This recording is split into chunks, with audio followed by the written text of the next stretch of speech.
زبالة الزبالة. اصبر بس واهدى شوية. عايش دور منقذ البشرية. هو إيمانك ده شكله ازاي؟ حافظ مش فاهم ولا ايه النية؟ سورة ايه اللي بنعبدها وجاي بشجاعة وبتقطعها؟ لو تفهم أصلا معنى نجيلك ما كنتش تقدر بسوء تلمسها. دول أحبابنا اللي سبقونا في حب يسوع، هم فاقونا، لهم دالة وعشم ومحبة يصلوا عنا عند أبونا. ربنا نفسه بيكرمهم، بيسمع تملي وشفاعتهم. تيجي تقول كفر وأصنام، ربنا يهديك برضه بصلواتهم. حتى الصليب كمان بتهينه وتقول أصنام الناس نحتينه. مش فاكر كلام القديس بولس الرسول عنه؟ حاشا لي أن أفتخر إلا بصليب ربنا يسوع المسيح. ولا ده كلام مش فاهمينه؟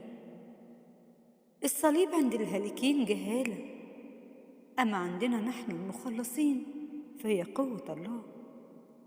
وانت بأي حق تكسر وتقطع رموز كنيستنا.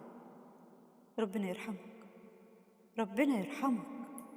لو هدفك ترند أهو مبروك عليك، بس حوش نصيبك في الحصالة. مبروك عليك أحلى ترند، بس مفيش بينك وبين السما ود. كل أهانة منك ليهم اصبر جايلك من السمرد. اقطع صورة واغلط أكتر، ذنبك يوم ورا يوم بيكبر.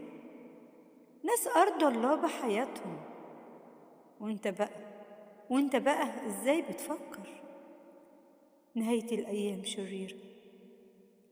الأيام كلها شريرة، كره وقسوة ونفس مريرة، وترند على حساب إيماننا، وناس تحت إبليس أسيرة، وناس تحت سيطرة إبليس أسيرة. ربنا يرحم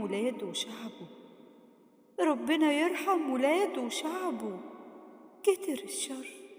كتر الشر وكترت متاعبه. مد ايديك حن يا ربي، احفظ شبابك واحفظ قلبك.